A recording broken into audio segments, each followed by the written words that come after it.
일주일 동안 이어진 추미애 법무부 장관과 윤석열 검찰총장의 갈등 국면이 사실상 봉합되는 모습입니다. 윤 총장이 어제 내놓은 입장문을 놓고 추 장관의 지시를 사실상 모두 수용한 것이라는 해석이 나왔는데 막상 대검찰청에서는 확대 해석에 선을 긋고 있습니다. 행간에 다른 의미가 녹아있는 건지 취재기자 연결해서 조금 더 자세히 들어보겠습니다. 이종원 기자. 네, 대검찰청입니다. 예. 자, 어제 대검찰청이 내놓은 입장문 내용부터 좀 짚어보죠. 이 출입 기자들도 전혀 예상하지 못한 내용이었다고요? 네, 그렇습니다. 이 윤석열 총장의 입장을 담은 대검찰청 메시지가 나온 건 어제 아침 8시 40분쯤입니다. 추미애 장관이 최후 통첩을 보내면서 못 박은 답변 시한 오전 10시를 1시간여 남긴 시각이었습니다.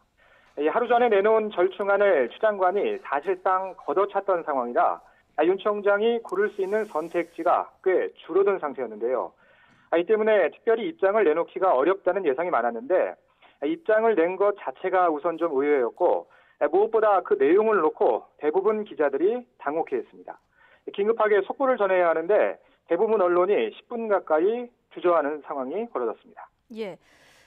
저도 어제 그 입장문 읽으면서 행간을 이해하기도 굉장히 어렵고 어려운 단어도 많아서 제가 이종원 네. 기자에게 물어보기도 했었는데 기자들도 이런 이유 때문이었군요.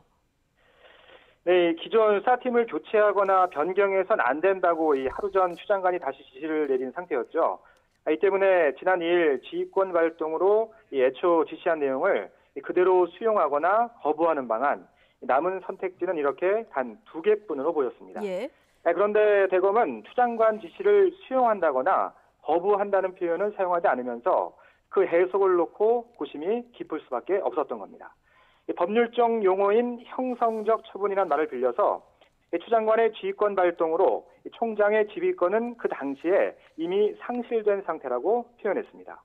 총장이 뭘 할 수 있는 상황이 아니니까 결과적으로 중앙지검이 자체적으로 수사할 수밖에 없다는 건데 추 장관의 지시를 수용한 것이 아니라 지휘권을 상실했다는 선언으로 해석하는 게 더 적절해 보입니다.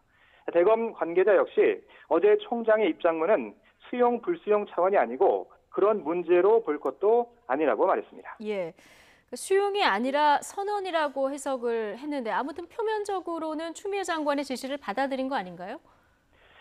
네, 이 추 장관은 만시지탄이라면서도 이 장관의 지시를 따른 것이라고 평가했습니다. 지시를 거부할 경우엔 감찰권 발동 등도 예상됐지만 어떤 후속 조치에 나서겠다는 말도 하지 않았습니다. 윤 총장이 국정원 사건 당시 팀장 지위를 박탈당한 걸 인용하며 추 장관 지위의 부당성을 강조했지만 이에 대해서도 검언유착 수사팀이야말로 총장의 외압을 부당하다고 느끼지 않았겠냐고 반박하는 선에서 그쳤습니다. 윤 총장이 지시를 따르면서도 부당하다는 뉘앙스의 표현들을 강조한 만큼 백기를 들었다고 보긴 어려운 상황입니다. 다만 추 장관의 KO승까지는 아니더라도 표면적으로는 판정승으로 갈등이 봉합된 것으로 평가할 수는 있을 것 같습니다. 예. 추미애 법무부 장관의 지휘가 위법하고 부당하다. 검찰 내부에선 이런 평가도 많았었는데 이 내부 반응은 어떻습니까?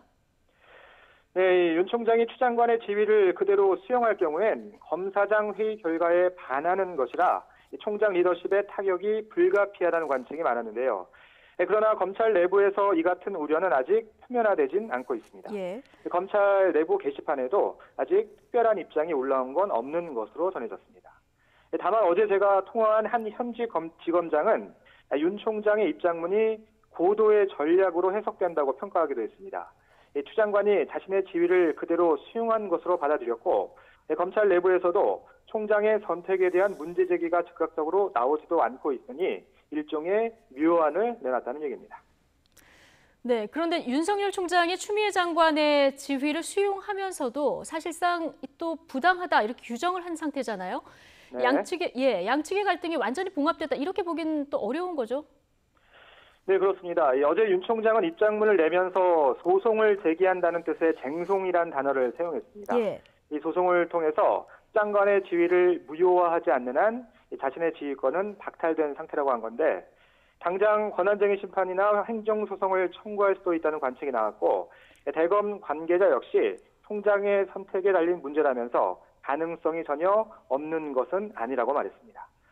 이제 공은 수사팀으로 넘어갔습니다. 이 장관과 총장이 정면으로 충돌하면서 이 사건의 무게감이 어느 때보다 커진 상황입니다. 관련된 모든 의혹을 얼마나 명명백백하게 규명하는지 감시하는 시선도 많을 수밖에 없습니다. 다만 수사 계속 여부나 주요 피의자의 기소 여부를 논의하게 될 수사심의위원회가 열릴 예정인데 어떤 권고안을 내놓을지 변수가 될 수 있습니다. 예. 자, 그런데 갈등은 봉합 국면인데 지금 논란이 될 만한 일이 하나 더 벌어졌습니다. 추미애 장관의 입장문 초안이 유출됐다 이런 의혹이 제기가 됐는데 이 정황을 종합해 볼 때 이거 유출이라고 볼 수 있는 겁니까? 네, 단정 짓긴 좀 어려운데요. 예. 유출이라는 단어 자체가 가진 부정적인 의미 때문에 이 법무부와 추 장관, 최강욱 대표까지 강하게 반박하고 나섰습니다.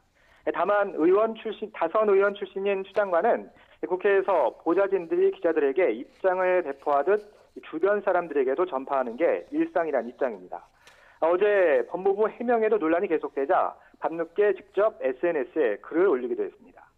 언론에 공개되지 않은 입장문 초안이 장관과 대변인실 사이 오해가 생겨서 보좌진이 실수로 지인들에게 전달했다는 게 법무부 측 설명이었는데 이 최강욱 대표와의 연관성 등 오보를 지적할 경우 추 장관은 상한 조치를 하겠다고 엄포를 놓기도 했습니다.